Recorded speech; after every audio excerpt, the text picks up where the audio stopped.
مصیبت کے بعد ملی آسانی اور نعمت کو بھی آزمائش ہے، اس کا یقین رکھنا ہے۔ مصیبت کے بعد آنے والی جو نعمت اور آسانی ہے اس کو بھی آزمائش سمجھنا ہے، یاد رکھیے، اور اس پہ یقین رکھنا ہے کہ یہ بھی آزمائش ہے۔ یہ بات میں کیوں کہہ رہا ہوں؟ چونکہ مصیبت ٹل گئی تو ہم کیا سمجھ رہے ہیں اب اس کے بعد آزمائش ختم ہوگی؟ نہیں، مصیبت اللہ نے ٹال دی ہے، لیکن مومن کے لیے میں نے کہہ دیا نا، آزمائش کا سلسلہ فراوانی میں بھی ہے، تنگی میں بھی ہے، غریبی میں بھی ہے، مالداری میں بھی ہے، صحت میں بھی ہے، بیماری میں بھی ہے، اچھے جسم کے ساتھ بھی ہے، اپاہج پن کے ساتھ بھی ہے، آزمائش لگی ہے۔ تو اس بات کا یقین ہونا کہ مصیبت کے بعد ملی آسانی اور نعمت بھی آزمائش کا ایک حصہ ہے، اس چیز کو اگر ہم یاد رکھیں تو انشاءاللہ عزیز مصیبت کے جانے کے بعد ہم کبھی اللہ کے ناشکرے بندے نہیں بنیں گے، یاد رکھیں۔ لیکن جب یہ پوائنٹ ہم بھول جاتے ہیں کہ فراوانی اللہ کی طرف سے، یہ بھی ایک ٹیسٹ ہے، تو پھر ہم لوگ اللہ کے ناشکرے بندے بن جاتے ہیں، یاد رکھیے۔ تو غریبی کی بات جب اللہ تعالیٰ مال دے دیتا ہے تو آدمی سمجھتا ہے یہ تو میرے علم کے نتیجے میں، بیماری کے بعد اللہ اگر صحت دے دیتا ہے تو انسان سمجھتا ہے یہ تو میری کوششوں کا نتیجہ ہے،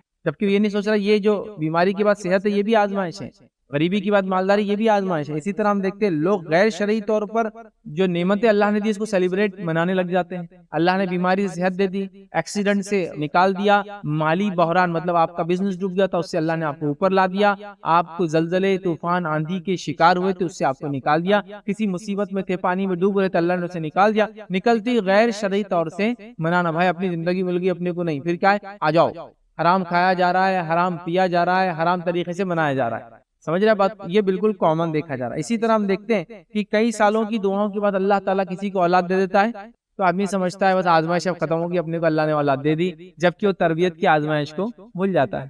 تربیت بھی تو ایک آزمائش ہے، اللہ نے نعمت نہیں دی تھی اولاد کی، آج دے دی تو ایک ٹیسٹ پھر چالو ہوگا۔ کیا ٹیسٹ چالو ہوا؟ تربیت کا ٹیسٹ، تربیت کا مرحلہ۔ ابراہیم علیہ السلام کو لیجیے آپ، اللہ نے اولاد نہیں دی تھی، جب دی تو کہا قربان کرو اللہ کے لیے، پھر ٹیسٹ چالو ہو گیا۔ تو نعمت نہیں تھی، مطلب مصیبت میں تھے یا نعمت نہیں تھی اولاد کی، تب بھی ابراہیم علیہ السلام دعا کر رہے تھے، اللہ نے اولاد دے دی تب بھی اللہ آزما رہا ہے۔ تو نعمت کے بعد کبھی یہ مت سمجھنا کہ اب تو ختم ہو گیا، اب کچھ نہیں، بالکل ہم بالکل وہ رہیں گے۔ تو مصیبت کے بعد ملی نعمت بھی یاد رکھیے وہ بھی ایک آزمائش ہے، وہ بھی ایک ٹیسٹ ہوتا ہے ہمارا، اللہ ہم کو آزماتا ہے ہم کیسے اترتے ہیں۔ اور غریبی کے بعد انسان امیری نصیب ہوتی ہے تو یہ بھول جاتا ہے کہ اللہ کا شکر ادا کرے، یا اولاد کے نہیں ہونے کے بعد اولاد دیتا ہے تو انسان بھول جاتا ہے شکر ادا کرے اور اس کو آزمائش نہیں سمجھتا۔ بیماری کے بعد اللہ صحت دیتا ہے، ایکسیڈنٹ کے بعد اللہ شفا دے دیتا ہے، یا اسی طرح مالی نقصان کے بعد اللہ تعالیٰ اس سے اٹھا کے بزنس کو پھر بڑھا دیتا ہے، کھیتی ڈوبنے کے بعد اللہ تعالیٰ پھر کھیتی دیتا ہے، زمینات جو لی گئی بڑی مصیبت میں چھوٹی موٹی اللہ تعالیٰ اس کی ریٹ بڑھا کے پھر آپ کو آزماتا ہے، ساری چیزیں آزمائش ہوتی ہے، یاد رکھیے۔ انسان بھول جاتا ہے۔ اللہ رب العزت نے سورہ زمر سورہ نمبر 39 اور آیت نمبر 49 میں فرمایا اور کہا فَإِذَا مَسَّ الْإِنسَانَ ضُرٌّ دَعَانَا ثُمَّ إِذَا خَوَّلْنَاهُ نِعْمَةً مِنَّا قَالَ إِنَّمَا أُوتِيتُهُ عَلَى عِلْمٍ۔ اللہ فرماتا ہے، کہتا ہے انسان کو جب کوئی تکلیف پہنچتی ہے تو ہمیں پکارنے لگتا ہے، پھر جب ہم اسے اپنی طرف سے کوئی نعمت عطا کر دیتے ہیں تو کہنے لگتا ہے یہ تو محض میرے علم کی وجہ سے، میری کوشش، میرا علم، میری وجہ سے یہ چیز ہوئی ہے۔ اللہ فرماتا ہے بل یہ فتنۃ، اللہ فرماتا اور کہتا ہے بلکہ یہ آزمائش ہے اس کے لیے، ٹھیک ہے، ولکن اکثرہم لا یعلمون، لیکن اکثر لوگ ہی جانتے نہیں ہیں کہ اللہ بیماری کے بعد فراوانی دے کر آزمائش کرتا ہے، غریبی کے بعد مالداری دے کر آزمائش کرتا ہے، اولاد کو نہ دے کر پھر اولاد دے کے آزمائش کرتا ہے، سمجھ رہے ہیں بات؟ زلزلے آندھی طوفان کے بعد انسان کو ٹیسٹ کرتا ہے کہ زندگی بدلایا، پھر وہی زندگی بھی چلتا ہے۔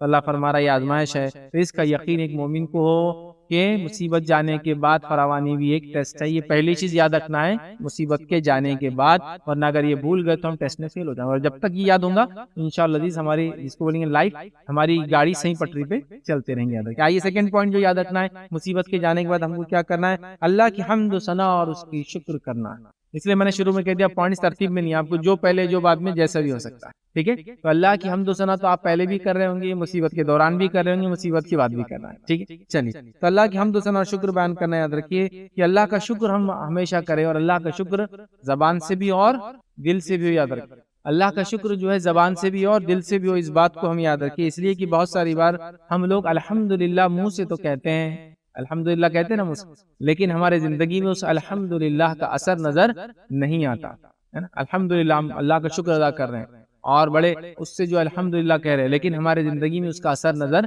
نہیں آتا. تو ہمیں زبان سے بھی اللہ کا شکر ادا کرنا ہے اور ہمیں عمل سے بھی اللہ کا شکر ادا کر کے بتانا ہے. اس بات کو سمجھنے کی بے حد یاد رکھیے، بہت زیادہ ضرورت ہے، یاد رکھیے. اس لیے کہ اللہ رب العزت قرآن میں فرماتا اور کہتا ہے سورہ مومنون سورہ نمبر 23 اور آیت نمبر 28 میں اللہ فرماتا اور کہتا ہے فَإِذَا اسْتَوَيْتَ أَنْتَ وَمَن مَّعَكَ عَلَى الْفُلْكِ فَقُلِ الْحَمْدُ لِلَّهِ الَّذِي نَجَّانَا مِنَ الْقَوْمِ الظَّالِمِينَ.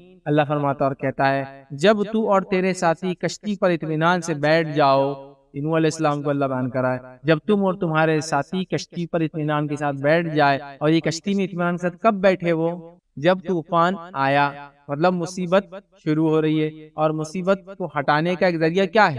تکلیف کے اندر آپ کو اگر پانی میں آپ ڈوب رہے اور کشتی مل جائے تو یہ ایک نجات ہے، مصیبت سے اللہ بچا رہا ہے نا. تو جب نوح علیہ السلام کو بیان کیا جا رہا ہے جب تم اور تمہارے ساتھی کشتی میں اطمینان کے ساتھ بیٹھ جاؤ، مطلب پانی اور باڑھ کی مصیبت سے تم بچ جاؤ، تو کہنا سب تعریف اللہ کے لیے ہے نا.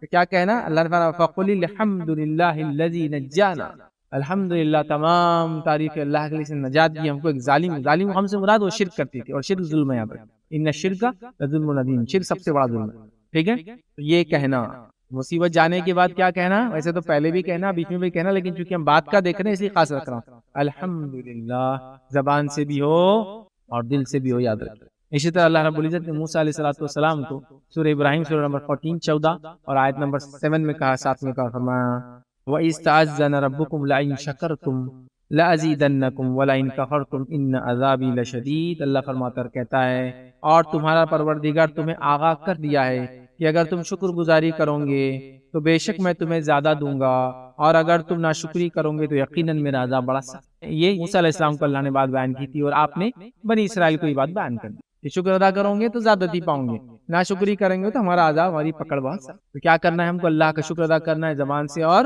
دل سے. تو کیا ہے زبان پہ تو ہے الحمدللہ، اور دل میں ہے کہ کیا سب سے لٹ گئے، اب کیا فائدہ؟ چلو الحمدللہ، فائدہ نہیں ہوتا، پھر فائدہ نہیں ہوتا چونکہ آپ ٹیسٹ میں ناکام رہے. اللہ دے کر بھی آزماتا ہے اور لے کر بھی آزماتا ہے، اس بات کو یاد رکھیں. چلیے آئیے تھرڈ پوائنٹ کیا کرنا ہے مصیبت کے جانے کے بعد، وہ یہ ہے یاد رکھیے کہ یاد رکھنا کہ اللہ دوبارہ مصیبت لانے پر قادر ہے. کیونکہ جب مصیبت سے ہم نکل جاتے ہیں تو ایسی ایسی حرکتیں کرنے لگتے ہیں جیسا کہ اب اللہ اگلی بار یہ ٹیسٹ میں ہم کو ڈالنے والا ہی نہیں ہے. یہ تھرڈ پوائنٹ بہت امپورٹنٹ ہے، یاد رکھنا ہمیشہ کہ اللہ پھر سے دوبارہ ایسی یا اس سے بڑی مصیبت لانے پر قادر ہے. جب تک یاد رکھیے یہ پوائنٹ ذہن میں رہیں گا ہم اللہ کے شکر گزار بندے بنے رہیں گے. اور یہ پوائنٹ جب ہم بھول جائیں گے تو ہر چھوٹی چھوٹی کامیابی ہم کو باغی، اور باغی کے ساتھ ساتھ جو ہے اللہ کا نافرمان، اور اللہ کے نافرمان کے ساتھ ساتھ گناہ اور معصیت والا بندہ بنا دیں گے. سمجھ؟ تو اللہ اس سے بڑی مصیبت لا سکتا ہے، اس بات کو ہمیشہ ذہن میں رکھنا. تو نعمتیں پھر باقی بھی رہتی ہے اور ہم بھی شکر گزار بندے بنتے ہیں. ٹھیک ہے، اسی طرح جو ہے اس چیز کو ذہن میں رکھنا، جس رب نے غم سے نجات دی ہے وہ اس پر قادر ہے کہ اس سے پچھلے غم سے بڑا غم تم پر لا دے، اس پہ قادر ہے. آئیے میں آپ کو بات بتاتا ہوں جو سورہ بنی اسرائیل سورہ نمبر 17 اس کی آیت نمبر جو 67 to 69 میں اللہ نے فرمایا اور کہا، دیکھیے کیا فرمایا وَإِذَا مَسَّكُمُ الضُّرُّ فِي الْبَحْرِ ضَلَّ مَن تَدْعُونَ إِلَّا إِيَّاهُ فَلَمَّا نَجَّاكُمْ إِلَى الْبَرِّ أَعْرَضْتُمْ وَكَانَ الْإِنسَانُ كَفُورًا. ہمیں اللہ فرماتا کہتا ہے اور سمندروں میں مصیبت پہنچتی ہے جنہیں تم جس کو پکارتے تھے سب گم ہو جاتے ہیں. جب سمندر میں تم کو گم، اور میں نے بات آتی تھی مشرکین مکہ سمندر میں جب مصیبت آتی تو کس کو پکارتے تھے؟ خالص اللہ کو، چونکہ وہ جانتے تھے اللہ ہی صرف حق ہے. تو اللہ فرما رہا ہے اور سمندروں میں مصیبت پہنچتے ہی جنہیں تم پکارتے تھے سب گم ہو جاتے ہیں تمہارے پاس سے، صرف وہی اللہ باقی رہ جاتا ہے تمہارے پاس. پھر کسی اور کو نہیں پکارتے، اللہ کو یاد کرتے ہو. پھر جب وہ تمہیں خشکی کی طرف، زمین کی طرف بچا لاتا ہے تو تم منہ پھیر لیتے ہو، اور انسان بڑا ناشکر ہے. جب خشکی کی طرف آئے تو ناشکر ہو جاتا ہے. پھر اللہ کیا فرماتا ہے، غور سے سنیے. تو کیا تم اس سے بے خوف ہو گئے ہو کہ تمہیں خشکی کی طرف لے جا کر زمین میں دھسا دے؟ کیا تم کو اس کا خوف نہیں؟ اللہ تعالیٰ جب پانی میں بچا سکتا ہے زمین میں تم کو دھسا بھی سکتا ہے، یا پتھروں کی آندھی تم پر برسا دے، پتھروں کی بارش تم پر کر دے. پھر تم اپنے لیے کسی نگہبان کو نہ پا سکو گے. مطلب سمندر میں اگر اللہ رب ہے تو زمین پر بھی اللہ ہی رب ہے. کیا تم اس بات سے بے خوف ہو گئے ہو کہ اللہ تعالیٰ پھر تمہیں دوبارہ سفر پر لے آئے سمندر کے، پھر سب دوبارہ لائے اور تم پر تیز اور تند ہوائیں کہ جھونکے بھیج دے اور تمہارے کفر کے باعث تمہیں ڈبو دے، تم ہم پر اس کا دعویٰ کرنے والا کسی کو نہ پاؤ گے. مطلب کوئی اللہ پر دعویٰ نہیں کر سکتا کہ ایسا کیوں ہمارے ساتھ. تو اللہ کہہ رہا ہے کہ جب سمندر میں ہوتے ہو تو اللہ سے مانگتے ہو، اللہ سمندر سے نکال دیتا ہے تو غیر اللہ کو مانگتے ہو، کیا بھول جاتے ہو اللہ زمین کے اوپر بھی تم کو دھسا سکتا ہے، آسمان سے پتھر کی بارش کر سکتا ہے، اور دوبارہ تم کو کشتی میں لا سکتا ہے، دوبارہ سفر کرا کے پھر تم پر ہوائیں بھیج سکتا ہے، اور اس سے بڑے عذاب میں، اس سے بڑی تکلیف مبتلا کر سکتا ہے۔ اس بات کو یاد رکھنا ہمیشہ ضروری ہے کہ جس اللہ نے مصیبت دی ہے، اگر ہم اس کا شکر ادا نہیں کریں گے، مصیبت جانے کے بعد جو اللہ نے اس کے رسول نے بتایا وہ نہ کریں گے، تو اللہ واپس سے اس سے بڑی مصیبت ہم کو لا سکتا ہے، اور وہی ضروری نہیں ہے اس سے ہٹ کر کسی اور جگہ سے بھی مصیبت لا سکتا ہے۔ آج مال میں آئی ناشکری کی ہم نے، کل جان میں آئیں گی ناشکری کی ہم نے، مال دولت عزت آبرو ہر چیز میں آ سکتی ہے آزمائش، تو کبھی بھی اس معاملے میں بے خوف نہیں ہونا چاہیے، کیونکہ اللہ کے اوپر کوئی سوال ہی نہیں ہے کہ اللہ سے کوئی کوشچن کرے گا ایسا ہمارے ساتھ کیوں ہوا۔ سمجھ رہے ہیں؟ یہ تھرڈ پوائنٹ بڑا اہم، اس کو یاد رکھنا ہے۔ فورتھ پوائنٹ یاد رکھنا ہے، جو یاد رکھیے کہ مصیبت جانے کے بعد کیا کرنا ہے، وہ ہے رب سے دعا اور گڑ گڑانا جاری رکھنا ہے۔ جس طرح سے ہم نے مصیبت کے دوران مناجات کی، رب کے سامنے گڑ گڑائے، جھکے، آہو بکا کی، روئے دھوئے، اپنی کمزوریاں بتائی، اپنی خامیوں کا اظہار کیا، چونکہ اللہ اس سے خوش ہوتا ہے کہ بندہ اپنے خامیوں کا اظہار کرے اور اسے توبہ کرے کہ اللہ یہ غلطیاں ہوئی اس سے، ٹھیک ہے، یہ سب کچھ کیا۔ جیسے ہی اللہ فراوانی دیتا ہے آدمی سب بھول جاتا ہے، تو دعاؤں کا سلسلہ، گڑگڑانے کا سلسلہ جاری رہے، کیونکہ میں نے کئی بار دیکھا لوگ بیمار ہو جاتے ہیں، تو بیمار ہو گئے تو چہرہ بدل گیا، بیمار ہو گئے تو لباس بدل گیا، بیمار ہو گئی تو عادت و تواار بدل گئی، بیمار ہو گئے تو حلال حرام کی تمیز آ گئی، بیماری جیسی ختم ہوئی، چہرہ بدل گیا، لباس بدل گیا، حرام چالو ہو گیا، ہر چیز وہی پہلے زندگی لگ گئی، پھر اگلی بار بیمار ہوئے پھر چہرہ بدل گیا، لباس بدل گیا، تجارتیں بدل گئی، سب وہ کر رہے، پھر بیماری اچھی دی اللہ نے، پھر ویسی سمجھ رہا۔ تو آہو بکا، مناجات، دعاؤں کا سلسلہ یاد رکھیے، گڑگڑانے کا سلسلہ ہمیشہ جاری رکھنا چاہیے، کیونکہ اللہ تعالیٰ اس چیز کو پسند کرتا ہے کہ بندہ اس کے سامنے عاجز ہو، اور اللہ رب العزت نے سورہ یونس سورہ نمبر 10 اور آیت نمبر 12 میں فرمایا اور کہا، اور جب انسان کو کوئی تکلیف پہنچتی ہے تو ہم کو پکارتا ہے، لیٹے بھی، بیٹھے بھی، کھڑے بھی، پھر جب ہم اس کی تکلیف اس سے ہٹا دیتے ہیں تو وہ ایسا ہو جاتا ہے گویا اس نے اپنی تکلیف کے لیے خواہ جو اسے پہنچی تھی کبھی ہمیں پکارا ہی نہیں تھا۔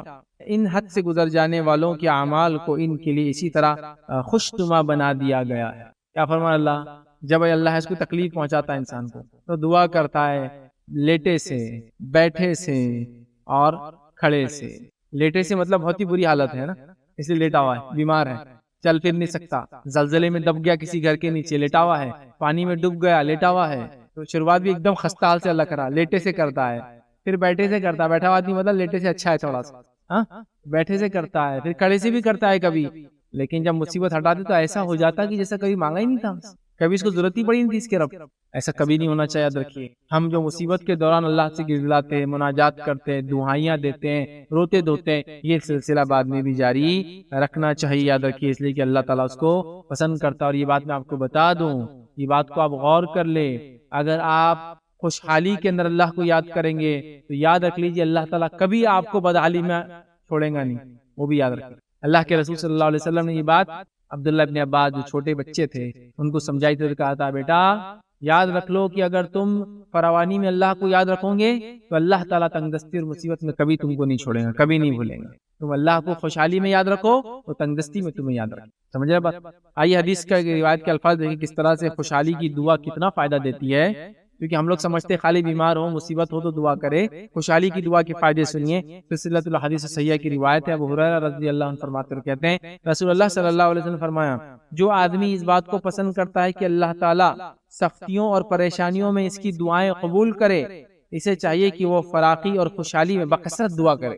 فراوانی میں بکثرت دعا کرو، تنگدستی مصیبت پریشانی میں اللہ اس کی دعائیں سنے گا۔ اور ہم الٹا سمجھتے ہیں، ہم سمجھتے ہیں مصیبت میں ہی کرے تو دعا قبول ہوتی، بعد میں کچھ کرنے کی۔ دوسری روایت سنی، جامع ترمذی کی روایت، عبادہ بن صامت رضی اللہ عنہ فرماتے اور کہتے ہیں کہ رسول اللہ صلی اللہ علیہ وسلم فرمایا، زمین پر کوئی بھی مسلمان ایسا نہیں جو گناہ اور قطع رحمی کی دعا چھوڑ کر کوئی بھی دعا کرتا ہے اللہ تعالیٰ اسے وہ چیز نہ دیتا ہو، مطلب اللہ تعالیٰ دیتا ہی ہے، نہ دیتا ہو، یا اس کے بدلے میں اس کے برابر کسی برائی اور مصیبت کو ٹال دیتا۔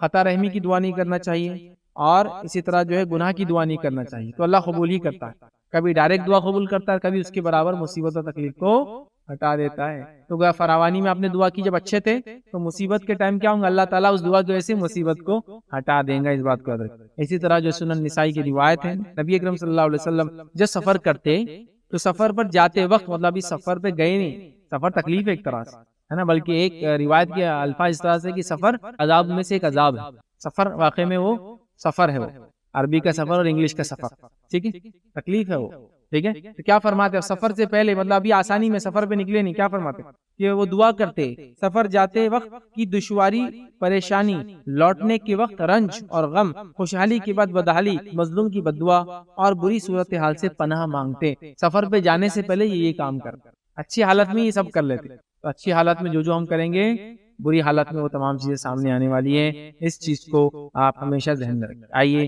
ففتھ پوائنٹ یاد رکھیے، وہ یہ ہے مصیبت کے بعد تسبیح اور استغفار کی کثرت کرے۔ مصیبت سے پہلے بھی، مصیبت کے وقت بھی، مصیبت کے بعد بھی یاد ہے، تسبیح اور استغفار کثرت سے۔ اب آپ کہیں گے مصیبت کے جانے کے بعد کیوں؟ اس لیے کہ مصیبت کے جانے کے بعد آپ یہ کریں گے تو اللہ تعالیٰ کے آپ شکر گزار بندے ہیں، اس بات کا یہ اعلان ہے نا۔ ہمارے پاس اگر کوئی مصیبت ہٹ جاتی ہے، بلا ٹل جاتی ہے، آندھی طوفان چلا جاتا ہے نا، جیسا زوردار آندھی آئی، آندھی ختم ہوئی، لوگ سیٹیاں مار رہے، تالیاں مار رہے، ہنس رہے، چلا گیا ختم ہو گیا۔ زلزلہ آیا، پریشان ہیں لوگ، جب تک زلزلہ چالو پریشان، زلزلہ ختم ہوا، تالیاں، ڈھول، تاشے، تماشے، چیخ رہے ہیں، چلا رہے ہیں، ہو گیا بولے جو ہونا تھا، انجوائے کرو، بچ گئے اپن، ہے نا۔ نہیں، مصیبت کے بعد تو آپ کا اصل امتحان چالو ہوتا۔ آئیے میں آپ کو بتاتا ہوں، نبی اکرم صلی اللہ علیہ وسلم کو اللہ رب العزت نے ایک عظیم کامیابی، کیا کامیابی تھی؟ فتح مکہ۔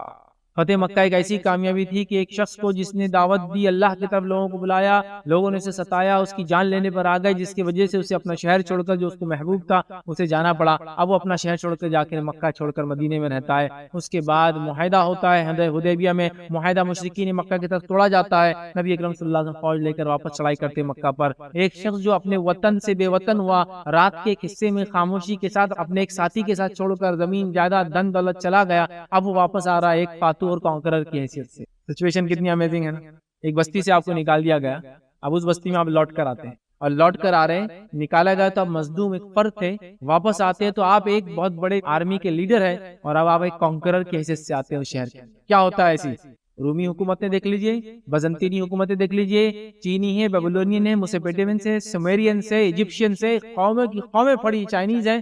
کیا کرتے تھے یہ لوگ؟ جب لوٹ کر آتے اور اس قلعے کو واپس فتح کرتے جو ان سے چھینا گیا تھا، برباد کر دیتے، انسانی جانوں کو ہلاک کرتے، جانوروں کو تک ذبح کرتے۔ نبی اکرم صلی اللہ علیہ وسلم بھی واپس لوٹ رہے اپنے شہر، جس بچی سے آپ کو مجبور کر کے نکالا گیا، کیا کرتے ہیں آپ اپنے سر کو جھکا کر داخل، روایت میں آتا آپ کا سر جھکا ہوا تھا، اللہ کی شکر، اور آپ مکے میں داخل ہوئے، آپ نے غسل لیا اور 8 رکعت نماز پڑھی تھا، اور سر جھکا ہوا تھا۔ ورنہ فاتو کے سر کیسے ہوتے ہیں؟ سر اٹھے ہوئے ہوتے ہیں، تلواریں لہراتی ہوا کے اندر، لوگ چیختے اور چلاتے ہیں، آپ کا سر جھکا تھا، آپ جھکے ہوئے سر کے ساتھ داخل ہو رہے تھے، اور آپ نے نماز پڑھی، اور اللہ رب العزت نے کامیابی کو منانے کا طریقہ قرآن میں بتا دیا۔ سورہ نصر کو پڑھیے غور سے، اللہ فرماتا ہے اذا جاء نصر اللہ والفتح، اے نبی جب تم دیکھو کہ اللہ کی مدد اور فتح آ پہنچی، کامیابی ہے نا اس کا مطلب، وَرَأَيْتَ النَّاسَ يَدْخُلُونَ فِي دِينِ اللَّهِ أَفْوَاجًا، اور آپ دیکھو کہ جوق در جوق لوگ اسلام میں داخل ہو رہے ہیں، یہ آپ کا مشن تھا وہ کمپلیٹ ہو رہا ہے، کمپلیش ہو رہا ہے، کہ لوگ گروہ در گروہ، پہلے ہوتا تھا ایک آدمی 2 آدمی مکے میں آتے تھے،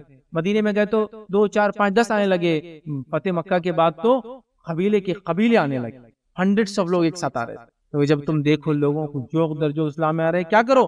فَسَبِّحْ بِحَمْدِ رَبِّكَ وَاسْتَغْفِرْ، تو اپنے رب کی تسبیح بیان کرو، استغفار کرو، انہ کان توابا، وہ تو توبہ قبول کرنے والا ہے نا۔ یہ طریقہ ہے مصیبت جانے کے بعد، اس لیے میں نے یہاں کہا تسبیح اور استغفار۔ فتح مکہ ہوئی، آپ تسبیح استغفار کر رہے ہیں، آپ کو کہا جا رہا ہے کہ جب آپ کا مشن اکمپلش ہو گیا، پورا ہو گیا، تو آپ کیا کریں؟ فَسَبِّحْ بِحَمْدِ رَبِّكَ وَاسْتَغْفِرْ۔ اسی لیے جب انسان بوڑھا ہو جائے تو اور موت سے قریب ہو، یا تو بوڑھا ہو کے موت سے قریب ہو، جوان ہو موت سے قریب ہو، تسبیح اور استغفار زیادہ زیادہ کرے، چونکہ اس صورت کے بعد نبی اکرم صلی اللہ علیہ وسلم کو بتا دیا گیا تھا آپ کا دنیا سے جانے کا وقت آ چکا۔ یہ ایک بیمار کے لیے ہو سکتا ہے جو اب شفا یاب نہیں ہونے والا ہے، یہ ایک بوڑھے کے لیے ہو سکتا ہے جو اب مرنے والا ہے۔ خوب تسبیح، خوب استغفار کرے، اللہ توبہ قبول کرے۔ یہ ہے فتح اور کامیابی منانے کا طریقہ۔ مصیبت، تنگ دستی، زلزلہ، آندھی، طوفان، ایکسیڈنٹ آپ سے بچ گئے، زندہ ہے، الحمدللہ، استغفراللہ، اللہ میرے گناہوں کو معاف کر، میں تیرا شکر ادا کرتا ہوں۔ آپ چاہے میں لنگڑا لولا کیوں نہ ہو جائے ایکسیڈنٹ کے بعد، زندہ تو ہوں، شکر تو کر سکتا ہوں، تیری تصویر بڑائی تو بیان کر سکتا ہوں، ہے نا۔ یہ بات کو ہم کو ذہن میں رکھنا ہے، یاد رکھنا۔ ٹھیک ہے، چھٹا کام کیا کرنا ہے ہم کو مصیبت کے جانے کے بعد؟ 6 پوائنٹ یاد رکھیے، وہ یہ ہے کہ عبادت میں محنت اور رب کی طرف دل لگانا ہے۔ مصیبت کے جانے کے بعد عبادت میں محنت اور رب کی طرف دل لگانا ہے۔ ہمارا معاملہ ہے کہ صرف مصیبت میں ہم محنت کرتے اور رب کی طرف دل لگاتے ہیں، مصیبت ٹلی، مشکل ٹلی، آندھی زلزلہ تھا تو خوب یاد کرو، یا اللہ بچا لے، یا اللہ بچا لے، یا اللہ بچا لے، یا اللہ بچا لے۔ جیسی مصیبت آندھی گئی، صبح فجر ہی نہیں پڑے، نیکسٹ ڈے کی فجر نہیں پڑے، ہے نا؟ نہیں وہ آندھی طوفان تھا نا، کیا فجر ہوں گے، بچا لیا نا اللہ نے کافی۔ یاد رکھیے عبادت میں محنت اور رب کی طرف دل لگانا ہے مصیبت جانے کے بعد۔ اللہ رب العزت کیا فرماتا ہے سورہ الشرح میں، سورہ نمبر 94، اللہ کیا فرماتا ہے سنیے، ان مع العسر یسرا، ان مع العسر یسرا۔ اللہ کیا فرماتا ہے، ہر تکلیف کے بعد آسانی ہے، ہر تکلیف کے بعد آسانی ہے۔ پھر فرمایا فاذا فرغت فانصب والى ربک فارغب۔ کیا فرمایا، ہر تکلیف کے بعد آسانی ہے، ہر تکلیف کے بعد آسانی۔ تو آپ تکلیف کے بعد آسانی ہے، تکلیف کے بعد آسانی ہے، تو کیا کرنا ہے اس کے بعد؟ دیکھیے آیت پھر کیا فرما رہی ہے، تو اللہ فرماتا ہے پس یقیناً مشکل کے ساتھ آسانی ہے، بے شک مشکل کے ساتھ آسانی ہے، پس جب تو فارغ ہو، مصیبت کے بعد آسانی ہے، پھر جب تو فارغ ہو، فارغ انسان عام حالات میں ہوتا ہے، مصیبت میں پریشان ہوتا ہے، وقت کم ہوتا ہے، پھر فرما رہا اللہ پس جب تو فارغ ہو تو عبادت میں محنت کر اور اپنے رب پروردگار ہی کی طرف دل لگا۔ تو جب تو فارغ ہو جائے تو کیا کریں کہ فارغ ہو تو عبادت میں محنت کر، اور دوسرا فرمایا اور اپنے پروردگار کی طرف دل لگا، محنت کر اور اپنے پروردگار کی طرف دل لگا۔ اسی لیے میں نے کہا کہ مصیبت کے جانے کے بعد محنت کرنا، عبادت کے اندر رب کی طرف دل لگانا، صرف مصیبت میں نہیں، مصیبت کے بعد اللہ کے رسول فرمایا جا رہا ہے مصیبت کے بعد آسانی ہے، مصیبت کے بعد آسانی ہے، تو جب مصیبت ہٹ جائے تو کیا کرو، آپ اپنا دل رب کی طرف لگاؤ اور خوب محنت کرو عبادت میں اور اپنا دل رب کی طرف۔ تو ہمیں بھی یہ کام کرنا ہے مصیبت کے بعد۔ آئیے مصیبت جانے کے بعد ساتواں کام جو ہم کو کرنا ہے وہ کیا ہے، اللہ کی مخلوق پر احسان کرنا جیسے اللہ نے آپ پر احسان کیا ہے۔ اللہ کی مخلوق پر احسان کرنا جیسے اللہ نے آپ پہ احسان کیا ہے۔ آپ مصیبت میں تھے، آپ ایکسیڈنٹ میں تھے، آپ زلزلے میں متاثر تھے، آپ باڑھ کے متاثر تھے، آپ بیماری سے متاثر تھے، آپ کے شہر میں طاعون پھیل گیا تھا، آپ خود ذاتی طور سے بیمار تھے، فلاں تھے، جیسی یہ مصیبت ہٹیں گی میں ان جیسے لوگوں کی مدد کروں گا، چل ہے نا۔ میرا ایکسیڈنٹ ہوا تھا، میں کسی بھی ایکسیڈنٹ کو دیکھوں گا تو بھاگوں گا نہیں ان کی مدد کرنے کا، یہ نہیں سوچوں گا یار کہاں پڑتے چکر میں پھر اب ٹائم اپنا جائیں گا، اپنے کو تو سفر پہ جانا نہیں۔ میں بھی تو ایک بار ایکسیڈنٹ کا شکار ہوا تھا، کسی بیمار کو دیکھ کر یہ نہیں بولیں گے کہ جاؤ یار کوئی نہ کوئی تو لگ جائیں گا نا اس کو، میں کوشش کروں گا لے جاؤں۔ میں بھی تو ایک دن بیمار ہو کے سڑک پہ گرا تھا اور کوئی میری مدد کو نہیں آیا تھا، یا ایک آدمی آیا تھا تو اس کو آج تک آپ یاد رکھتے کہ اس نے میری مدد کی تھی، ہے نا۔ تو میں بھی کسی کی انشاءاللہ العزیز مدد کروں گا، یہ میرا تجربہ ہے، آپ سمجھ رہے نا۔ تو کیا کرنا ہے، اللہ کی مخلوق پر احسان کرنا ویسے جیسے اللہ نے احسان کیا ہے، محتاجوں اور غریبوں اور مسکینوں پہ احسان کرنا، مصیبت جانے کے بعد صدقات و خیرات کی شکل، اسی طرح مصیبت گزرنے کے بعد ان لوگوں پر خاص توجہ دینا جو ایسی مصیبت میں مبتلا ہے جس میں اللہ نے، جس سے مجھے اللہ نے نجات دی ہے۔ میں زلزلے کا متاثر تھا، کہیں زلزلہ آئیں گا میں جا کے ضرور مدد کروں گا، کیونکہ میں بھی متاثر ہوا تھا زلزلے سے ایک بار، سمجھے نا، مدد کرنا۔ اسی طرح اللہ کے نبی صلی اللہ علیہ وسلم پر اللہ نے اپنے احسان کا ذکر کیا، اور اس کے بعد اللہ رب العزت نے نبی اکرم صلی اللہ علیہ وسلم کو بتایا کہ اللہ نے کیا کیا احسانات ان پہ کیے، اور پھر بتایا کہ وہ بھی ایسے ہی حسن سلوک دوسروں کے ساتھ کرے۔ نبی اکرم صلی اللہ علیہ وسلم قرآن میں اللہ نے بتایا کہ اللہ نے ان پہ کیا احسان کیا، اور پھر فرمایا کہ ایسا ہی احسان ہے نبی تم دوسروں پر بھی کرو۔ اس لیے میں کہہ رہا ہوں کہ مصیبت آئے تو مصیبت زدہ لوگوں کی ہم بھی مدد کریں جس میں ہم مبتلا ہوئے تھے۔ آئیے اللہ رب العزت کیا فرماتا ہے سورہ زوا، سورہ نمبر 93، اللہ فرماتا اور کہتا ہے الم یجدک یتیما فآوی ووجدک ضالا فہدی ووجدک عائلا فاغنی فاما الیتیم فلا تقہر واما السائل فلا تنہر واما بنعمت ربک فحدث۔ اللہ کیا فرماتا ہے، غور سے سنیے، اللہ نے فرمایا الم یجدک یتیما فآوی، کیا ہم نے تم کو یتیم نہیں پایا اور تم کو مقام نہ عطا کیا؟ جبکہ عربوں کے اندر ایک یتیم کا کیا مقام ہوتا تھا، یتیم کا کوئی مقام نہیں ہوتا تھا، یتیم کی جائیداد لوٹ لی جاتی تھی، یتیموں کو تو کئی بار اگر اس کو بیچ دیا جاتا تھا بازاروں میں لے کے، ان کی ماؤں کی شادیاں کسی اور کے ساتھ کر دی جاتی تھی۔ اللہ فرما رہا ہے کہ نبی ہم نے آپ کو یتیم پایا اور مقام نہ دے دیا سماج میں، کہ آپ یتیم تو ہوئے لیکن دادا آ گئے آپ کے، آپ یتیم تو ہوئے لیکن چچا آپ کے آ گئے، ہم نے ایک مقام دیا آپ کو۔ پھر فرمایا ووجدک ضالا فہدی، پھر ہم نے آپ کو جو ہے راہ راست پر نہ پایا تو ہدایت نہ دی، مطلب مشرکین برا شرک کا ماحول تھا اور اس میں اللہ کے رسول نے کبھی کوئی گناہ اور معصیت اور شرک کے کام نہیں کیے، تو کیا ہم نے آپ کو ہدایت نہ دی ایسے ماحول میں بھی کہ جبکہ سب برائیاں عام تھی؟ پھر فرمایا ووجدک عائلا فاغنی، پھر ہم نے آپ کو نہ پایا کہ آپ محتاج تھے، آپ کو ہم نے غنی بنا دیا، محتاجی کو ہٹا دیا آپ سے۔ تین احسان بتائیں، یتیم تھے تو آپ کو کھڑا کر دیا، مقام دے دیا، راہ راست پر نہ تھے تو آپ کو صحیح راستہ بتا دیا. مطلب سارے لوگ مشرکین، اللہ کے رسول نے کبھی گناہ نہیں کیا، کبھی شرک نہیں کیا، کبھی برائیاں جو مشرکین میں تھے نہیں کیا اپنے دور جہالت میں. ٹھیک ہے، تو آپ کو راہ راست پر نہ رکھا. تیسرا احسان فرمایا کہ آپ کو ہم نے محتاج نہ پایا اور اس کے بعد آپ کی مدد نہ کی اس محتاجی کے اندر. تو اب آپ کیا کیجیے سنیے. پھر اللہ نے فرمایا فَأَمَّا الْيَتِيمَ فَلَا تَقْهَرْ، اب آپ بھی یتیموں کی مدد کیجیے. یتیم تھے، آپ کو کھڑا کیا، آپ یتیم کی مدد کیجیے. ٹھیک ہے، تو اللہ نے فرمایا پس یتیم کو تو بھی سختی نہ کر، تو بھی یتیم کے ساتھ نرم سلوک کر. پھر فرمایا فَلَا تَقْهَرْ وَأَمَّا السَّائِلَ فَلَا تَنْهَرْ، اور سوال کرنے والے کو ڈانٹ ڈپٹ مت کر، کیونکہ تو بھی ہے نبی، سوال کیا ہم سے اور ہم نے تمہیں بھی عطا کیا. ٹھیک ہے، پھر فرمایا اور اپنے رب کی نعمتوں کو بیان کرتا رہے. آپ کو ہم نے یہ حال میں پایا تو آپ بھی ان حالت والوں کی مدد کیجیے نا. تو اس لیے میں نے کہا مصیبت سے نکلنے کے بعد اس مصیبت میں مبتلا جیسے میں تھا ویسے لوگوں کی مدد کرنا چاہیے. لیکن آج بڑا عجیب معاملہ ہے. مصیبت سے نکلتے ہم لوگ کیا کرتے معلوم، اس مصیبت میں لوگوں کو، پڑے ہوئے لوگوں کیا بولتے ہیں، ہاں گناہ کیا ہوں گا اس لیے مصیبت میں. کیوں آپ نے بھی گناہ کی تو مصیبت میں؟ نہیں میرے پہ تو آزمائش آئی تھی، میرے پہ آزمائش آتی ہے اللہ کے دین کی وجہ سے، اس پہ کیوں پھر آپ سمجھ رہے کہ عذاب آیا، اسی کیوں مدد نہیں کرتے ہو آپ؟ ہم بھول جاتے ہیں اس احسان و کمی مت بھولئے. اللہ کے رسول کو اللہ نے فرمایا یہ تمہاری حالت تھی، ہم نے یہ کیا، تم بھی یہ. ہم بھی جس مصیبت سے نکلے نا ویسے لوگوں کی مدد کریں. اسی طرح اللہ رب العزت نے قرآن میں ایک جگہ اور فرمایا اور کہا، سورہ قصص سورہ نمبر 28 آیت نمبر 77 میں وَأَحْسِنْ كَمَا أَحْسَنَ اللَّهُ إِلَيْكَ، کیا فرمایا، اور تو احسان کر جیسے اللہ تعالیٰ نے تجھ پہ احسان کیا. کس کو فرمایا تھا؟ موسیٰ علیہ السلام نے کہا تھا. کس کو؟ قارون کو. قارون اللہ نے تجھے پیسہ دیا ہے تو حسن احسان کر بنی اسرائیل، تیرے رشتہ دار اتنے غریب ہیں، جیسا اللہ نے تجھ پہ احسان کیا. تو کیا کہا تھا قارون نے؟ ارے موسیٰ کون سا احسان، یہ تو میرے محنت کی کمائی ہے، یہ میں نے اتنا کمایا. کیا کرتا تھا؟ فرعونیوں کی چاپلوسی کر کر کے مالدار بن بیٹھا تھا نا. یہ بنی اسرائیل کا بڑا مالدار انسان تھا. حالانکہ بنی اسرائیل غریبی میں تھی، پستی میں تھی، غلامی میں تھی، لیکن کیا ہوتا غلامی میں بھی تو ایک لیڈر ہوتا نا جو بیچ کھاتا پوری قوم کو، یہ وہ تھا. یہ مالدار تھا. لیکن اللہ نے کہا احسان کر بنی اسرائیل پہ. اللہ نے احسان کیا، زکات دے، صدقات دے. تو کہا کہ زکات صدقہ یہ تو میری محنت کی کمائی ہے. تو احسان کر جیسا اللہ نے احسان کیا. تو مصیبت میں مدد کر جیسے اللہ نے تیری مدد کی. ٹھیک ہے، اس بات کو یاد رکھیے. 8واں پوائنٹ یاد رکھیے، مصیبت سے جب نکل جائے، نجات مل جائے، تکلیف سے، دکھ سے، پریشانی سے ہم کو کیا کرنا ہے؟ مصیبت یا آفت سے نجات ملے لیکن اس کے تباہ کن اثرات باقی رہ جاتے ہیں، اس صورت میں حال میں اپنے آپ کو سٹیبل رکھیں. مصیبت چلی جاتی ہے لیکن اس کے تباہ کن اثرات باقی رہ جاتے ہیں، اس میں اپنے آپ کو سٹیبل رکھیں. پہلا کام اللہ کا ذکر کرتے رہے، شکر کرتے رہے، تقوی اختیار کرے اور اللہ تعالیٰ کا شکر ادا کرے کہ اللہ نے ہم کو زندہ رکھا. مصیبت آئی تھی، ایکسیڈنٹ ہوا، آپ دیکھتے کئی لوگ مر جاتے ہیں لیکن آپ بچ گئے اگر شکر. زلزلے آئے، کئی لوگ مر جاتے ہیں، کئی لوگوں کے مال گھر برباد ہو جاتے ہیں. شکر کیجئے کہ آپ کا گھر بچا، گھر نہیں بچا تو زندگی جان بچی. جو کچھ ہے اس پہ شکر کیجئے، پہلا کام. سیکنڈ چیز جو کرنا یاد رکھیے، اسی کے اندر یاد رکھیے، وہ ہے ان لوگوں کو دیکھیں جو آپ سے زیادہ متاثر ہوئے.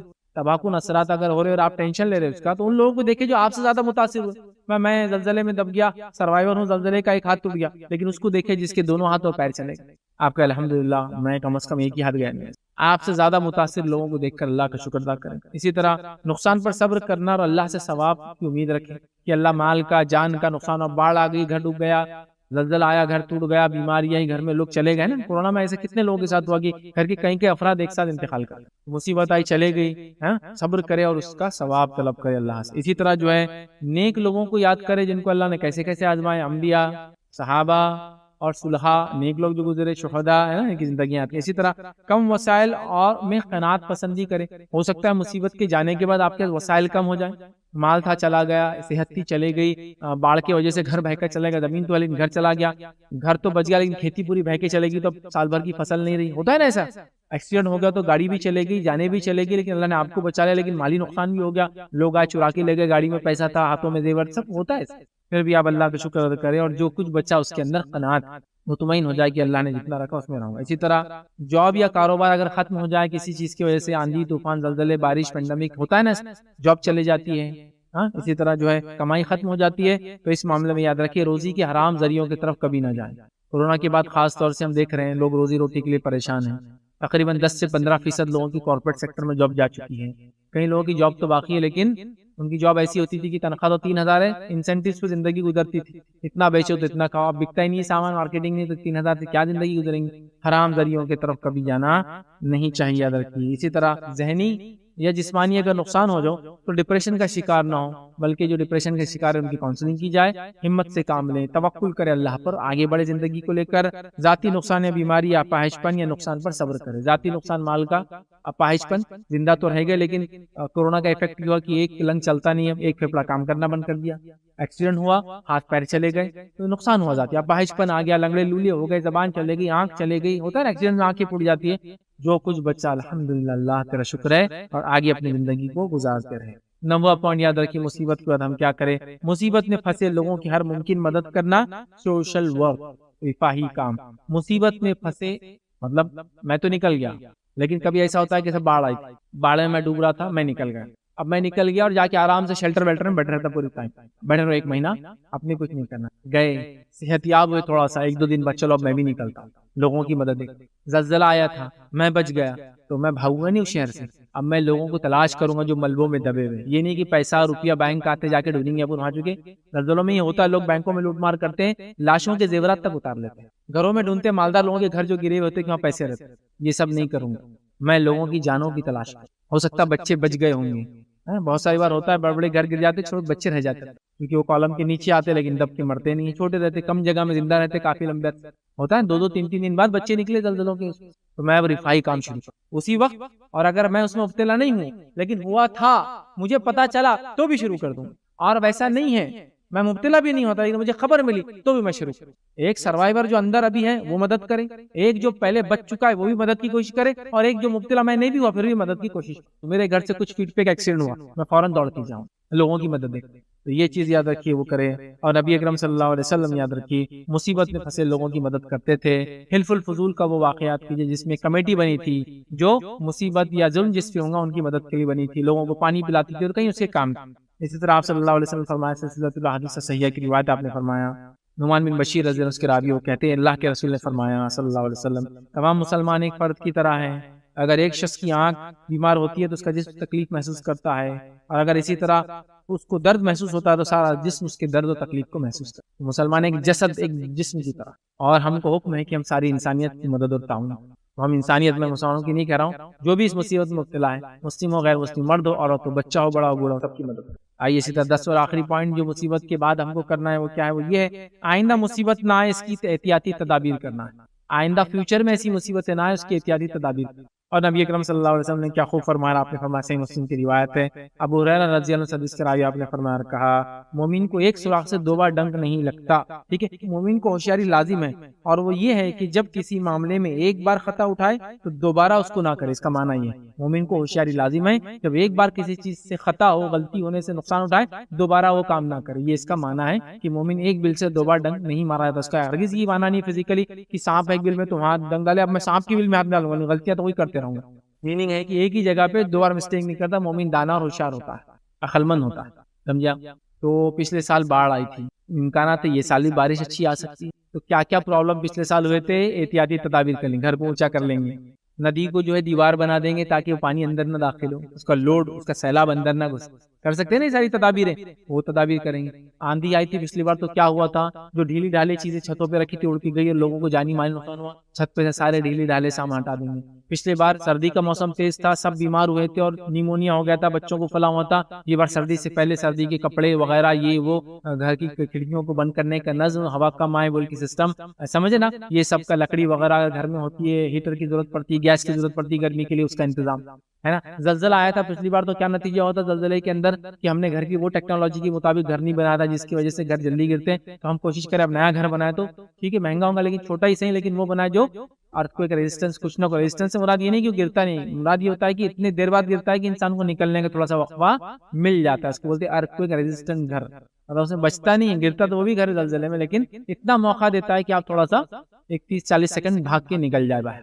تو میں اس کی احتیاط کروں, آپ سمجھے نا, یہ احتیاطی تدابیریں بڑی کارگر ہوتی. میں ایک واقعہ جانتا ہوں, ہمارے پاس اڑیسہ کے اندر ایک طوفان آیا تھا آج سے کچھ سال پہلے, بڑا ہی اس نے غضب ڈھایا تھا, کئی لوگ مرے تھے اور کئی 1000 کروڑ کا مالی نقصان. پھر کیا ہوا, اگلے سال بھی حکومت کو امکان لگا اور پبلک نے بھی خوب وہ کیا, اور پورے وہ ساحلی علاقوں پہ حکومت نے بھی جو پوری احتیاطی تدابیر کی, پبلک نے بھی کی. اگلی بار طوفان آیا اس سے زیادہ شدید آیا, لیکن کچھ لوگوں کی جانیں گئی صرف, جبکہ اس سے پہلے کئی لوگوں کی جانیں گئی. احتیاطی تدابیر کرنے کا فائدہ ہوا, سمجھ نا.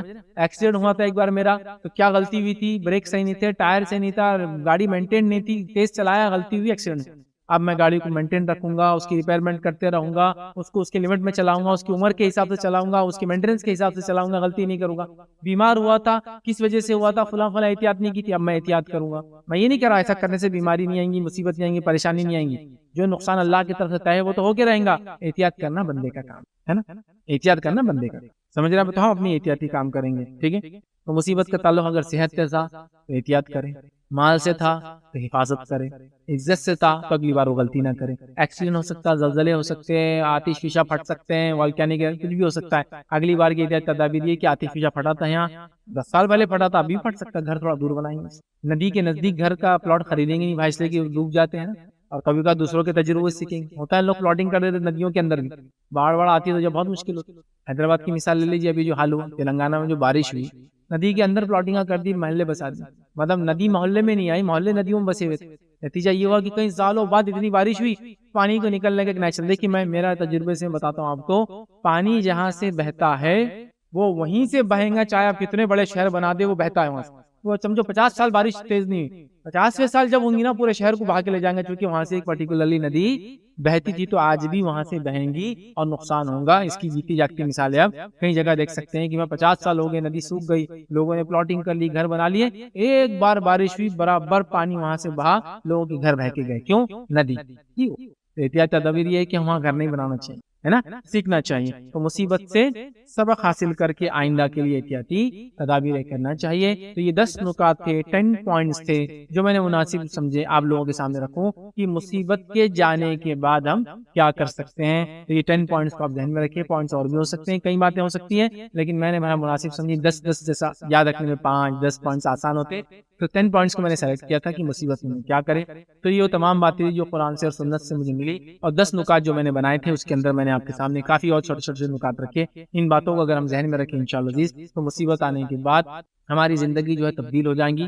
ورنہ ہم نے دیکھا مصیبت آ کے چلی جاتی ہے، لوگوں کی زندگی جیسے پہلے تھی ویسے آج رہ جاتی ہے، رکھتی برابر بھی، ایک پوائنٹ بھی اس میں ڈفرنس نہیں آتا، کتنی بری بات ہے کہ اللہ مصیبت اور آزمائش میں ڈال رہا ہے اور ہماری زندگیاں بدلتی نہیں، سمجھ رہے آپ؟ تو خواتین کے لیے کچھ مخصوص کام ہے جو ان کو کرنا ہے، حالانکہ وہ ان کے کچھ خاص کام ہو سکتے ہیں جو کئی کاموں کے علاوہ وہ کر سکتے ہیں، لیکن وہی کام نہیں ہے، تو خواتین کو ایسا لگا وہ مخصوص کام ہمارے، اس کے علاوہ ہمارا دنیا میں کوئی مقصد نہیں، جس میں سب سے اہم کام جو آپ کو بتایا گیا یا آپ نے سمجھا وہ یہ کہ صرف گھر کا کام کرنا ہے آپ کو، اس کے علاوہ کوئی ذمہ داری آپ کی ہے ہی نہیں، تو دیکھیے چند باتیں جو میں چاہ رہا تھا، جو لوگ فیلڈ میں وہ جن چیزوں سے بچے یا جو چیزیں کرنا ہے دونوں مکس، پہلا اس کام میں دکھاوا، شو آف، ریا سے بچنا چاہیے، بہت ضروری، پورا کام برباد ہو جاتا ہے، پہلے تو اجر نہیں ملتا اور کام بھی برباد ہو جاتا، مطلب جو کیا اس کا بھی اجر نہیں اور الٹا گناہ مل جاتا، آپ کو معلوم ہے ریا سب سے خطرناک چیز ہے، نبی اکرم صلی اللہ علیہ وسلم نے فرمایا کہ میں اپنی امت کے بارے میں دجال سے زیادہ جس فتنے سے ڈرتا ہوں وہ ریا کا فتنہ ہے، وہ ڈینجر ہے، کب آ جاتی نہیں معلوم، ہاں شیطان آپ کو ریا کا وسوسہ ڈالے تو آپ نہیں ماننا، پھر اس کو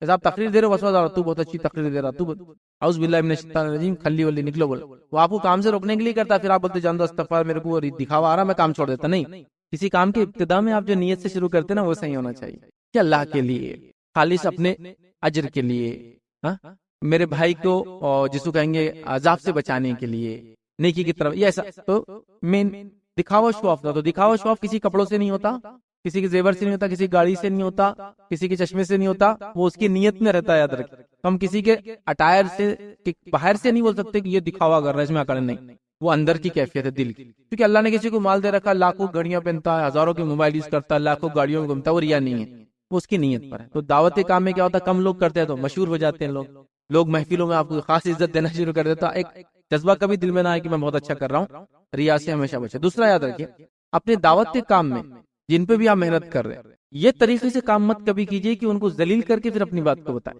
جیسا مثال کے طور کو آیا حرام کپڑے پہن کے آ گیا، یہاں سے شروع کریں، اب وہ آپ کی بات سنیں گے، اگلی اس کو بولیں گے دیکھو کپڑے غلط، بولیں گے باجی جائیے آپ، پہلے پوری آپ نے عزت اتار دی اس کے آتے حرام کپڑے بول کے، اب تھوڑی آپ کی بات سننے والی ہو، حکمت کا تقاضا یہ تھا کہ آپ خاموش بیٹھ جاتے ہیں، مجلس میں کبھی اکیلے وقت ملتا یا کبھی وہ پہچان کے تم سے نمبر لیتے، فون کر کے بولتے باجی آپ نے اس دن یہ کہا تھا، نہیں درست نہیں، میں نے کہا آپ کو بتا دو، آپ کو دل میرے سے زیادہ ہے، لیکن پھر بھی میرا کام ہے یاد دہانی کرانا، کتنا سینسیبل وے ہوں گا نا، تو کسی کو پہلے ٹاؤن مار دو ذلیل کر دو، پھر اس کو دعوت دو، کوئی ماننے والا نہیں آپ کیسی دعوت، وہ قبول نہیں کریں گے ایسی اصلاح، آپ سمجھ رہے نا، یہ بڑی اہم چیز ہے۔ تیسری چیز یاد رکھیں، جو بھی اس فیلڈ میں یاد رکھیں، فیشن اور دکھاوے سے بچے، اور خاص طور سے کچھ چیزیں جو جائز ہے وہ بھی نہ کرے، صرف اس احتیاط سے کئی لوگ میرے کام کو نہ چھوڑ دے اس وجہ سے، میں مثال دے کے بات سمجھاتا ہوں، جب ہم کالج میں تھے تو 2-4-5 بچے تھے جو ہم دعوت کا کام کرتے تھے، تو ینگ تھے ایک دم، نوجوان تھے، میں بھی 17-18 ایئرس ایج ہوں گی، تو ٹی شرٹس پہنتے تھے لوگ، اب میں آپ سے کہہ رہا ہوں جب میری سمجھو 18 ایئرس ہے، 1997 سمجھا، میری عمر آپ کیلکولیٹ کرنا شروع کر دیجیے کتنی ہے،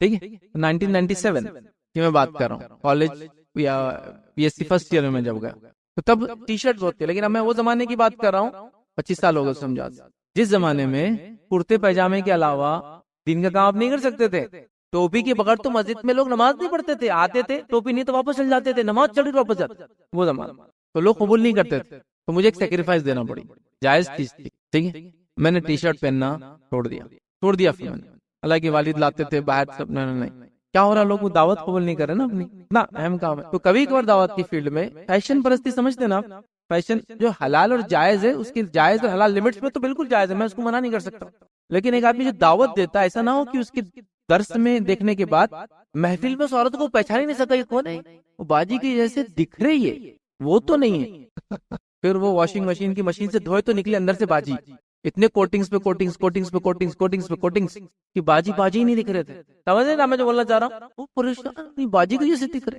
مطلب اسلامک اسکول میں بچہ پڑھ رہا آپ کا، ٹیچر سے روز مل رہا، ٹیچر سے کھیل رہا، شادی میں گیا آپ ٹیچر ملے، ٹیچر کو بچہ ہی نہیں پہچان رہا، ماں بڑے بڑے تمہارے ٹیچر ہے، یہ تھوڑی ان کے بڑے بہن دکھ رہی ہے، یہ تو ان کے چھوٹے بہن دکھ رہے، یہ تو کوئی اور ہی دکھ رہے، شخصیت ایسے نہیں بدل سکتی، آپ سمجھ رہے نا بات کو میں جو بولنا چاہ رہا ہوں، تو کبھی کبھار دعوت کے کام میں فیشن پرستی تو بالکل غلط، غیر شرعی جو شریعت کے دائرے میں لمیٹڈ ہے، شوہر کے لیے الگ ہے، دیگر بہرامات کے لیے الگ ہے، اور عام لوگوں کے لیے تو بالکل نہیں ہے، یہ ہے نا اس کی لمیٹیشن، اتنا نہ آدمی انڈلج ہو جائے کہ کیا ہو کہ لوگ اس کی دعوت اس کی اثر انداز نہیں ہوتی، یاد رکھیے کبھی تو کچھ حلال چیزوں کو بھی کبھی آپ کو دعوت کے لیے سیکریفائس دینا پڑتا ہے، ایسا مثال کے طور پہ سونا پہننا عورت کے لیے حرام ہے کیا، لیکن آپ دعوت دینے غریب لوگوں میں جا رہے تو میں بولوں گا اوائڈ کرنا اچھا، اثر انداز ہوگی نا دعوت دے تو کیا ہوتا، ارے یہ تو اتنے مالدار، ان کو کیا سمجھتے ہمارے مسائل کیا ہوتے، ہمارے ایشوز ہم کو معلوم، روز دا کے ہم برتن دھو کے آ رہے فلاں کر رہے، باجی آگے بڑے اتنے زیورات پہ، ان کو ہرٹ بھی ہوگا، دوسرا وہ آپ کو اپنے لیول پہ نہیں سمجھیں گے، لیکن آپ ایک سمپل چلے گئے، ہاتھ دکھ رہا نہیں، چلو یہ بھی ایک اچھی بات ہے، چھپا لیا، یا پھر گئے اتار کے، پریفریبل ہے، میں یہ نہیں بولوں گا آپ نے حرام کام کرے پہن کر، لیکن آپ سمجھ رہے نا فیشن اور خاص طور سے کچھ جائز چیزوں کو بھی اوائڈ کرنے سے انشاءاللہ دعوت بہت آپ کے آگے بڑھیں گے، ٹھیک، اسی چیز یاد ہے کہ دعوت میں جلد بازی نہیں کرنا کبھی، آج باجی کو بول دیے انہوں کل پھر ویسی آگے دعوت، کل تو بولی میں نے آپ کو ایسے فیشن حرام، پھر آ گیا آپ کو سمجھتا نہیں، آپ نے اپنا کام کر دیا، اللہ سے دعا کیجیے ہم لے جا کر لوگوں کے پاس اپنی دعوت رکھتے ہیں، مان لے تو اللہ کا شکر ادا کرتے کہ ہمارے ذریعے سے اللہ نے ہدایت، نہ مانے تو اللہ سے دعا کرتے اور نکل کر چلے جاتے ہیں، پھر کیا کریں گے، اب کوڑے لے کے تھوڑی کسی کو منع، تو جلد بازی مت کیجیے کہ کل ہی تو ہوا، ارے کل ہوا، اس کے ساس کو پسند نہیں ہو فیشن، اس کے شوہر کو پسند ہے، وہ 2 دن میں تھوڑی چھوڑ سکتی ہے آپ کے محلے سے، کتنا بیچاری کو اسٹرگل کرنا، ہمارے درس میں ہوتا کبھی لوگ شروع میں آتے تھے چٹیاں بیچتے، یہاں 2 عورتیں بغیر پردے کی آ رہی ہے، پردے پہ بولی، میں کبھی نہیں بولتا 2 عورتیں آ رہی ہے بغیر پردے کی، یہ آنا ہی ایک اچھی علامت، ابھی میں بول کے ہکال دوں گے دونوں کو، اچھا دوسرا میری سوچ کیا آتی، نان مسلم بھی ہو سکتی نا، وہاں پر نان مسلم بھی آتے درس میں ہمارے، ہم لوگوں نے اس کو اوپن رکھا، نان مسلم جینٹس لیڈیز ہمیشہ آتے ہیں،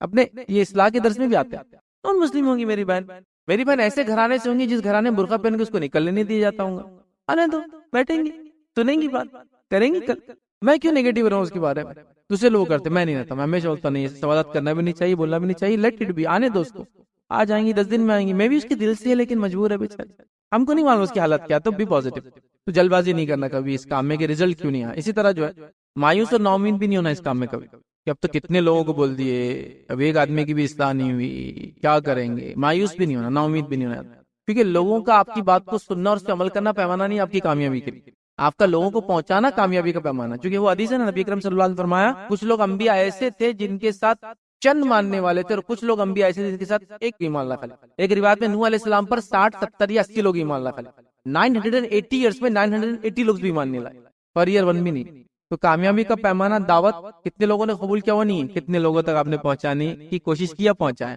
یہ ہے مایوس کبھی نہیں ہونا، دعوت دیتے رہنا، اپنا کام کرتے رہنا، اسی طرح جس چیز کی دعوت آپ دے رہے ہیں اس پر اگر آپ باعمل ہوں گے نا، اللہ تعالیٰ اس دعوت میں بہت برکت دے دیتے، جو چیز کی طرف آپ لوگوں کو بلاتے ہیں اور وہ چیز پر آپ عمل کرتے ہیں، اس دعوت کو اللہ مقبول کر دیتا ہے، لوگ قبول کر لیتے ہیں، اثر ہوتا ہے اس دعوت کا، ان الفاظ کا اثر ہوتا ہے، ان چیزوں کا اثر ہوتا ہے، لوگ متاثر ہو جاتے ہیں آپ سے، ہم بھی تو یہ چاہ رہے ہیں کہ لوگ دیکھیے، جو نیکیاں میں کما نہیں سکتا ہوں لوگوں کے ذریعے کماؤں گا، لوگوں کو میں اچھائی کا حکم دوں گا، اللہ مجھے ان کے لیے ذریعہ بنا دیں گا، ہے نا، پھر وہ کام کریں گے مجھے اجر ملیں گا، میرے اجر کا اپنی جگہ ان کے اجر بھی مجھے ملیں گے، ان کے اجر میں سے کمی نہیں ہوگی، کتنا ڈبل فائدہ اٹھا لیا میں نے، تو آپ یہ سوچ کے کرتے، تو آپ دعوت میں جو بولیں گے اگر اس پر آپ عمل پیرا رہیں گے تو آپ دیکھیں گے اللہ تعالیٰ آپ کی دعوت میں لوگوں کی قبولیت بڑھا دیتا ہے، آپ کی دعوت کو عام کر دیتا ہے. ریزن آپ خود ہی عمل پیرا ہے اس پہ. یہ بڑی اہم چیز ہے اور بہت سارے علماء لکھتے ہیں جو انسان دائی ہے اور خود عمل پیرا دعوت پر، اللہ اس کی دعوت کو مقبول کرتا ہے لوگوں کے. یہ بات یاد رکھیں ہمیشہ.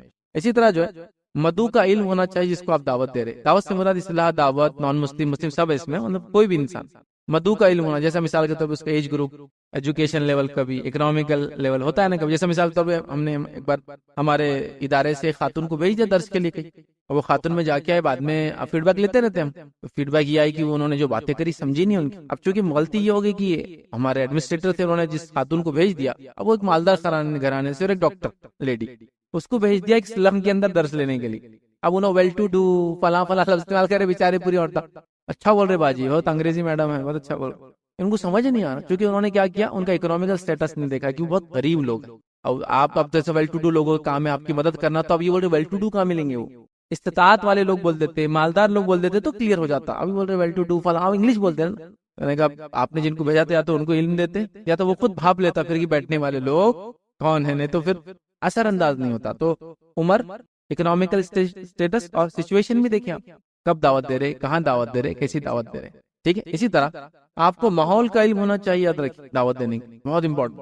ماحول مطلب ٹرینڈز کیا چل رہے ہیں، فیشن کیا چل رہے ہیں، کتنے کیا چل رہے ہیں، ایپ کون سے چل رہے جو برائی لا رہے ہیں، اچھائی کیسی پھیل رہی ہے انٹرنیٹ کے ذریعے، برائی کیسے سرکولیٹ ہو رہی ہے. یہ سب پارٹ ہے اس میں. آپ کو نالج ہونا، کیونکہ ایک دائی اگر یہ چیز کا نالج نہ رکھے تو اس کی دعوت اثر انداز بھی نہیں ہوتی. مطلب آپ بات کریں 50 سال پرانی اور وہاں حالت ہے کہ ٹرینڈز کہاں کے کہاں چلے گئے، ہر اس کے اندر آپ اپ ٹو ڈیٹ رہیں گے تو جب آپ بات کریں گے تو لوگ ریلیٹ کرنا شروع کر دیں گے اپنے آپ. ارے ارے ایسا ہو رہا ہے، ارے آپ سمجھ. اور کوشش کریں وہ زبان میں بات کرے جو لوگ سمجھتے ہو. مطلب ٹائپ آف لینگویج نہیں، کوالٹی آف لینگویج. ایک ٹائپ آف لینگویج ہوتی ہے وہ اردو، ہندی، فلاں ٹائپ نہیں بول رہا ہوں میں، کوالٹی آف لینگویج. جو زبان سمجھی جاتی ہے وہ زبان بولیے. پتا چلا آپ بول رہے ہیں اردو، وہ اردو جو کتابوں میں لکھی ہوئی ہے، جس کو سمجھنے کے لیے آپ کو ڈکشنریاں کھولنا پڑیں گی.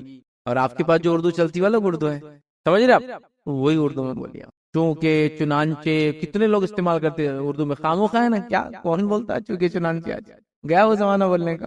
ابھی تو وہ ہندوستانی بولتے اس کو، ہندوستانی بھی کہ اس کو ایک دم باٹم بولوں میں لینگویج. اس میں تو یہ ہے فلموں کی زبان ابھی جو ہم لوگ بولتے ہیں، یہ وہ لینگویج ہے جو فلموں میں چلتی ہے. یاد رکھ، ہندی بھارتی بولتے اس کو، ہندوستانی بول سکتے ہیں. اردو نہیں ہے یہ. اس میں ٹاپ بھی اردو کا حصہ بن گیا.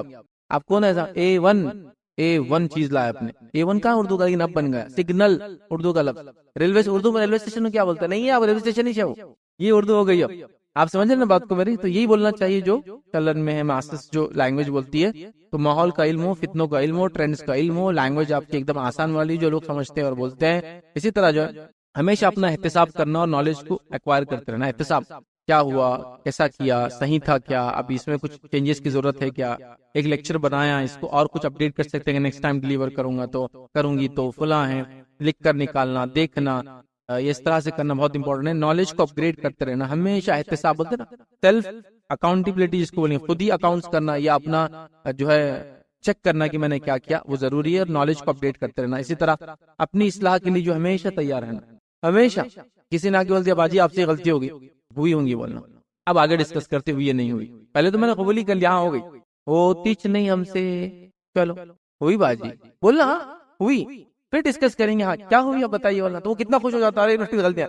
پھر ان کو بولنا نہیں ویسا نہیں بولا تھا میں نے، ایسا تھا. پھر وہ بولیں گے آپ کو سوری. آپ کو بولنے کی ضرورت نہیں کہ آپ سوری بولو میرے کو، آپ نہیں کریں، نہیں، وہ خود بنا رہے ہم سے غلطی ہوگی. سمجھا؟ تو ان سے کوئی بھی غلطی آپ کے لائے اصلاح کے لیے ہمیشہ اوپن رہنا. یہ میری غلطی مجھے بتائی جائیں گی اور میں اپنے آپ کو بدل لوں گی. میری غلطی میرے سامنے آئیں گی، میں چینج کر لوں. یہ ایٹیٹیوڈ سے کام کریں گے انشاءاللہ تو اللہ جو ہے کام میں انشاءاللہ بہت برکت ہے. تو میرا یہ چند نکات تھے جو نصیحت کے طور پہ تھے کہ یہ چیزوں کو آپ اوائڈ کریں یا یہ چیزوں کو کریں. دیکھیے اب چند باتیں جو ہماری باقی تھی وہ لے لیتا ہوں، پھر اور کوشچنس لیتا ہوں آپ کی. اب دعوت کا طریقہ کار کیا ہوگا؟ اب سب باتیں خواتین کے نقطہ نظر سے بات کر رہا ہوں، یاد رکھیے. ٹھیک ہے، دعوت کا طریقہ کار کیا ہوگا؟ مرد اور عورت یاد ہے کہ دونوں دعوتی کام کریں گے، لیکن دونوں کے دعوتی کام کرنے کا طریقہ کار بالکل الگ الگ ہوگا. عورتوں کا دائرہ عورتوں میں ہے، مردوں کا دائرہ مرد اور عورتیں دونوں ہیں. آپ سمجھ رہے ہیں؟ اس چیز کو ہم ذہن میں رکھیں. یہ بات اس لیے کہہ رہا ہوں، جیسے میں نے کہا نا، ایک تو وہ تھا لوگوں کو کام کرنے کا موقع نہیں دیا گیا. آج بھی کہا جا رہا مسجد اور اجتماع میں اور مطلب عیدگاہ میں نہ آئے، اور وہاں انہوں نے مکمل اجازت دی مہینوں اور کئی مہینوں گھر سے دور جانے کی عورت کو بغیر ولی کے اپنے. سمجھ رہے بات، دعوت کے نام پر. اور ایسی جگہ دعوت دے رہے جہاں کی وہ زبان بھی نہیں جانتے اور نہ ایسی کوئی زبان جانتا جس زبان میں ان سے کمیونیکیٹ کرے. تو اس سے بہتر تھا اپنے علاقے میں رہ کے علم سیکھتے اور دوسروں کو سکھاتے آس پاس کے. لیکن بہرحال یہ ہو رہا ہے. تو یاد رکھیے خواتین کے کو دو کیٹیگری میں بانٹ دیتا ہوں میں، ایک شادی شدہ اور غیر شادی شدہ. تو اس سے آپ بات کو سمجھ سکتے ہیں. پہلا، اگر کوئی خاتون جو ہے غیر شادی شدہ ہے تو اس پہ کیا ہوگا، اس کی دعوت کا طریقہ کیا ہوگا؟ سب سے پہلے اس کے والدین، سمجھ رہے ہیں، ان سے سپورٹ بھی لیں گے، ان میں کام بھی کریں گے. اس کے دیگر گھر والے، اس کے بعد اس کے رشتہ دار اور اس کے شہر اور بستی والے لوگ، نا وہ محلہ کاؤنٹی شہر جو بھی ہو سکتا ہے. چھوٹے شہر ایسے ہوتے ہیں کہ شہر محلہ اور شہر ایک ہی ہو جاتے ہیں، ایک مسجد رہتی ہے، چھوٹا سا علاقہ رہتا ہے. کوئی بڑے بڑے شہر رہتے تو اپنا محلہ اپنا. یہ آپ کا دائرہ. ایک شادی شدہ اگر خاتون ہو تو اس کے لیے والدین نہیں آئیں گے، پہلے اس کا اب شوہر آ جائیں گا، ریپلیس ہو جائیں گے. جیسے یہاں دعوت نے والدین سے پوچھنا ہے، ان سے مدد لینا، ان کی جات، یہاں شوہر آ جائیں گا. شوہر آ گیا، شوہر کے بعد اس کے گھر والے، شوہر کے گھر والے اب جہاں رہتی ہو، اس کے بعد اس کا میکا، مطلب وہاں جو کام چل رہا تھا، جو کرتے آئی وہاں سے ہی آپ شروع کیا تو وہاں بھی کریں گے نا، اس کے نزدیک وہاں. پھر اس کے بعد اس کے دیگر رشتے دار جو میکے سے ریلیٹڈ ہے. ابھی شوہر کے گھر والے تو گے ماشاءاللہ، کیا اس کا بستی، محلہ اور شہر. یہ اس کا دائرے کار شروع ہوگا کام کا. مطلب کچھ لوگوں کو میں نے دیکھا گھر میں کوئی اصلاح نہیں ہو رہی اور پورے سماج میں ماشاءاللہ وہ کام کر رہے ہیں. ایسا کیسے ہوگا؟ کوئی بھی آپ سے سوال کریں گے نا، آپ کا گھر کا کیا ہے، کیا گھر سے بات میں نہیں بولا پورے خاندان کو سنبھالے، ایٹ لیسٹ اس کی فیملی تو دیکھیں گے نا لوگ. آپ اگر میں دعوت کی بات کر رہا ہوں اور اگر مجھ سے کہا جائے کہ میری اہلیہ میرے ساتھ ہے تو آپ سب ملنا چاہیں گے نا، انہوں کیا کیا عمل میں لا رہے ہیں. تو پتا چلا انہوں تو آئی فائی اور شور بڑی بات ہے، کوئی بھی دیکھتا ہے جس یہ ہو گیا. لیکن کو بولیں گے آپ کی بہن، تو میں بولوں گا بہن کا معاملہ ایسا ہے کہ بہن میں صاحب پہ ڈیپینڈ ہے، تو شاید میرے کنٹرول میں معاملہ نہ ہو. لیکن جو میرے بیوی ہے تو میں اس تک بول سکتا ہوں. تو اپنا جو ہے گھر کے اندر بھی ظاہر سے کام ہے. پھر اس کے بعد دائرے کار آپ اس کو بڑھاتے جائیں گے. اب ایک بات جو سوال بھی آیا تھا اور اس جواب، اور دوسری چیز بھی اس کے اندر، عورت اگر صرف بچوں کی اچھے سے تربیت بھی کر دے، یہ بھی اس کی ایک عظیم اور بہت بڑی دعوت، بہت بڑی دعوت. سمجھو میں نے یا میری والدہ نے کبھی دعوت کا کام نہیں کیا، لیکن انہوں نے میری تربیت کر دی، کافی ان کے لیے میں سمجھتا ہوں. سمجھ چونکہ ان کا دائرہ کیا تھا نا، ایک لمیٹیشن سے ایک عورت، اس لمیٹیشن میں انہوں نے وہ کام کر دیا جو ان کی ذمہ داری تھی. اولاد تو عورت کی ڈائریکٹ ذمہ داری، ماں باپ کی ذمہ داری اولاد ہے. جس سے ماں کا مقام زیادہ ہے تو اس کی ذمہ داری بھی زیادہ ہے اس کی پرورش میں، ہے نا، تو ڈائریکٹ ہے. تو اگر کوئی خاتون صرف بچوں کی اچھی تربیت ہی کر دے تو یہ خود دعوت ہے کہ اتنے اچھے انڈیویجول سماج کو اتنے اچھے لوگ اس نے دے دی، جو سماج کو چلو کچھ خیر کا کام نہیں کیا انہوں نے، لیکن سماج میں شر نہیں پھیلا. اس سے بڑا کیا ہو سکتا کہ ان کے بچے کبھی لڑے نہیں پوری زندگی، ہمیشہ ادب اخلاق میں. یہ خود ایک دعوت. تو اب کچھ لوگ ہوتے ہیں شادی ہو گیا، پہلے تو خود دعوت کرتے تھے کام، شادی ہو گئی شوہر کچھ نہیں کرنے دے رہے، تاس نہیں، مت سوچو اس کے بارے میں. ابھی آپ کا دعوت کا کیا بولو جس کو بولیں گے جن پہ کی جا رہی مدعو چینج کر دیجئے، باہر والوں سے بچوں پر، باہر والوں سے شوہر پر. یہی آپ کا دائرے کا. اس میں تو کوئی روک سکتا آپ کو کہ بھاؤ بیٹے تم اپنے شوہر کو دعوت نہیں دے سکتے، بچوں کو سکھا نہیں سکتے؟ کوئی نہیں روکے گا. بلکہ آپ نہ کرے تو سوال ہوگا آپ نے ان میں کیوں نہیں کیا. بہت جانے کی باتیں کرے آپ دنیا بھر میں، نا. تو آپ کا کچھ بھی اگر بچوں کی تربیت بھی ہو جائے آپ سکسیسفل ہیں. کیونکہ امہات المومنین میں سے آپ دیکھیں گے ایسی واقعات نہیں ملتی کہ وہ کہیں سفر کر کے کی دعوت کے لیے، ایسی واقعات نہیں ملتی کہ غیر مسلم علاقوں میں جا کے انہوں نے دعوت دی، نہیں ملتے. لیکن آپ اپنے علاقے کی حد تک میں کہہ رہا ہوں سب کام کر سکتے. تو کیا انہوں نے اسلام پہ عمل کیا؟ نبی اکرم صلی اللہ علیہ وسلم نے جو باتیں بتائی ان کو اپنے زندگی تحت پھیلاتے رہے، جیسے ان کو موقع جب موقع ملا. بس یہی تو دعوت تھی نا. مطلب دعوت کے لیے بچوں کی تربیت بھی دعوت ہے، گھر میں بیٹھے بیٹھے گھر والوں کی اصلاح بھی دعوت ہے. تو آپ اپنے گھر میں آنے والی کام والی سے لے کر جس سے آپ سبزی خرید لے کر، مسلمان نان مسلم ہے تو دعوت، مسلم ہے تو اصلاح، ہے نا. ہر کسی کو بیٹھے بیٹھے یہ مت کرو، یہ کیا کرا کرو، وہ فلاں کرو، بچوں ایسا کرو. اچھا دعوت کا دائرہ کار بڑھانا ہے، آس پاس کی محلے کے بچوں کو انفلوئنس کرو. آپ کے بچوں کے ذریعے ان بچوں کو بھی اپنے گھر بلاؤ. مطلب آپ جا نہیں سکتے تو آپ کے گھر آنے سے تو کوئی چھوٹے بچوں کو تو پردے کا مسئلہ نہیں. تو دعوت دیکھیے ایک اگر آپ سوچ بنا لے بس کرنا ہے تو اللہ تعالیٰ راستے نکالتا چلا جائے گا، نکالتا چلا جائے. لیکن اگر آپ سوچ لیں کہ نہیں دعوت بولے تو خالی وہاں جا کے اجتماع میں بیٹھنا ہے، دعوت بولے تو ان کے ساتھ جا کے کرنا ہے، تو شاید پھر وہ لمیٹڈ اسکوپ میں ہو جائیں گے. بٹ وائڈر اسکوپ اگر آپ دیکھیں گے نا، آپ جا نہیں سکتے دوسروں کو آپ بلا سکتے. یہ بہت اچھی دعوت، بہت فائدہ ہوتا ہے. یاد ہم لوگ بھی ہمارے پاس ہمارے گھر پر ہر مہینے 2 مہینے میں بچوں کا فٹ بال میچ رکھتے پورے محلے کے بچوں کا. اب کھانا بھی، فٹ بال میچ بھی کھیلو اوپر، اور ساتھ میں اب سمجھے نا اپنا کام بھی ہوتا ہے. بچوں سے بات ہو جاتی سی بہانے. جو لوگ اپنی دعوت سے اتفاق نہیں بھی رکھتے تو بچوں کو گھر بھیجنے، چونکہ آج کل شہر میں جگہ کم ہوتی، پھر فٹ بال فری مل رہا، کھانا رہتا، اس کے بعد آ جاتے لوگ. اسی بہانے گھر والے بھی اپنا کام سمجھ رہے نا. تو نہ جا سکتے تو بلا سکتے ہیں، بلا نہیں سکتے تو جو آتے ان پہ دعوت کرو. تو راستے بہت یاد رکھیے، طریقہ کار لیکن ایک جیسا نہیں آتا. اب خواتین کا طریقہ کیا کار ہوں گا یاد رکھیے، تذکیر اور تبلیغ کے معاملے میں یاد رکھیے، ٹھیک ہے. تو سب سے پہلے خواتین کیا کرے طریقہ کار میں، وہ تبلیغ کا کام کریں، لوگوں کو بتائے حق کیا ہے، اور پھر تبلیغ کا کام ساتھ میں، مطلب تبلیغ کرتے رہے حق کیا ہے بتائے۔ دوسرا کام کیا کرنا ہے، جب کوئی مصائب آ جائے تو اس پہ صبر کرنا، یہ بھی ایک دعوت، سمجھ رہے آپ؟ اچھا یہ مصائب ضروری نہیں آپ کی وجہ سے آئے، ضروری نہیں آپ کی دعوت کی وجہ سے آئے، ایسا بھی ہو سکتا ہے آپ کے گھر میں لوگ دعوت دے رہے ہیں، والد ہے، بھائی ہے، شوہر ہے، فلاں ہے، جن کو تکلیف آ گئی کسی وجہ سے، اس پہ صبر کرنا بھی دعوت۔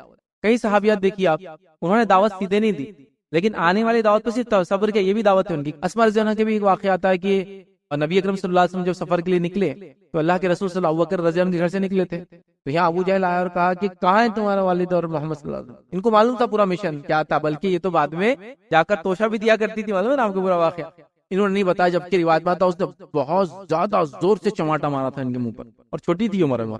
نبی اکرم صلی اللہ علیہ وسلم کی ایک طرح سے سالی ابوبکر صدیق رضی اللہ عنہ کی بیٹی ہے، لیکن مائی عائشہ اور ان کی دونوں کی والدہ الگ الگ ہے، یاد رکھیں، دوسری بہن تھی، مطلب والد کی وجہ سے سگائی ہوتا رشتہ، یہاں پر سوتیلا بولتے اس کو، لیکن دوسری والدہ سے تھی، نہیں بولا انہوں نے، کوئی ڈسکلوز نہیں ہوا، حالانکہ عمر بہت چھوٹی تھی، اور خاموشی سے کئی دنوں تک لے کر اس راستے سے جا کر کھانا غار میں دے کر آتی تھی جہاں آپ چھپے تھے، پھر اس کے بعد آپ نکل گئے، بہرحال تو یہ بھی دعوت، سمجھ گئے آپ، یہ بھی دعوت ہے۔ اس کے بعد اب بچوں کا تو میں نے ذریعہ رکھ دیا آپ کو دعوت کا پہلا، کہ گھر میں تربیت بھی دعوت، اس کے بعد دعوت و تبلیغ کی راہ میں خرچ کرنا بھی دعوت ہے۔ آپ ٹھیک ہے آپ کچھ نہیں کر سکے، ٹھیک ہے آپ جا نہیں سکے، ٹھیک ہے کسی وجہ سے اولاد نہیں، آپ غیر شادی شدہ ہے، ٹھیک ہے سب کچھ ہوا، سب ٹھیک ٹھیک کچھ بھی ہو سکتا ہے، آپ خرچ کیجیے، آپ کا پیسہ کمایا ہوا، وراثت سے ملا ہوا، شوہر جو آپ کو دیتا ہے پاکٹ منی، سیونگز جو آپ کر لیتے کسی ذریعے سے، انکم ہے آپ کی، کوئی بزنس کرتے ہیں آپ، خرچ کیجیے، یہ بھی دعوت ہے، یہ بھی طریقہ کار ہے، کئی طریقوں سے۔ اسی طرح اللہ کی راہ میں ہجرت کرنا، مطلب کسی کو دین بتانے، یا دین بتایا گیا اس کے سے آپ کو تکلیف آئی، یا ان کو آئی جس کے سے آپ کو بھی ہلچل کرنا پڑا، یہ بھی دعوت، آپ سمجھ؟ اس کو کوئی نہیں بولیں گے دعوت نہیں ہے کہ بھائی شوہر نے دعوت دیا بیوی کو تکلیف آ جائے، نہیں، یہ بھی دعوت ہے، کیونکہ آپ بھی پارٹیسپیشن تھے، آپ بھی کہہ رہے تھے ماشاءاللہ آپ کرتے رہو، جو بھی تکلیف آئیں گے ہم برداشت۔ اسی طرح جو ہے اولاد کی اسلامی تربیت کرنا، یہ بھی دعوت، سمجھ لو کوئی آدمی ایسے، ایک لڑکی ایسے گھر میں تھی، والدہ نے موقع نہیں دیا، ٹھیک، شادی ہو کے چلے گی، گھر والے موقع نہیں دیا، ٹھیک ہے، بچوں کو تو کوئی آپ سے دور نہیں کر سکتا آپ کی، یہ آپ کا میدان ہے، یہ آپ کا میدان ہے ادر۔ اسی طرح جو ہے جن پر وہ اثر انداز ہوتی ہے ان لوگوں پر اثر ڈال کے دعوت کرنا، مطلب کہیں نہیں گئی کچھ نہیں ہوا، لیکن گھر میں کوئی تو ملنے آتا ہوں گا نا، چچا، ماموں، سگے بھانجے، بھتیجے، بھائی، ان پہ اثر رکھتے ہیں آپ، یاد رکھتے، تو آپ کے اثر کا آپ یوز کیجیے۔ اکثر دیکھا جاتا ہے لوگ مس یوز کرتے ہیں، انفلوئنس کر کے رسومات کراتے، خرافات کراتے، پیسوں کے ڈیمانڈ کرتے وغیرہ، نہیں، اس انفلوئنس کے اثر کو صحیح انداز سے ڈالیے، اور انداز سے ڈال کر آپ لوگوں کو حق تک پہنچائیے۔ اور یہ بات میں رکھ چکا ہوں کہ بڑے بڑے حاکموں کے حکم اور فرمان اور علماء کی تقریریں، مفتیان کے فتوے جو اثر نہیں کرتے، وہ عورت کے آنسو وہ اثر انسان پر کر جاتے ہیں، کسی بھی ناطے سے، یاد رکھیں، کسی بھی ناطے سے آپ اگر ایک مرد کو دیکھیں گے تو آپ سے انفلوئنس ہی رہتا ہے، آپ کا بھائی دیکھیے آپ سے انفلوئنس رہیں گے ہمیشہ۔ کئی بار ہوتا ہے کہ بڑی بہنوں کی وجہ سے بھائی شادی تک نہیں کرتے اپنے بچوں کی، بچوں کی تو پھوپھی ہوتی ہے رشتے میں، یعنی ہمارے باجی آئیں گے تو کریں گے، اتنا انفلوئنس ہے دیکھیے آپ کا آج بھی۔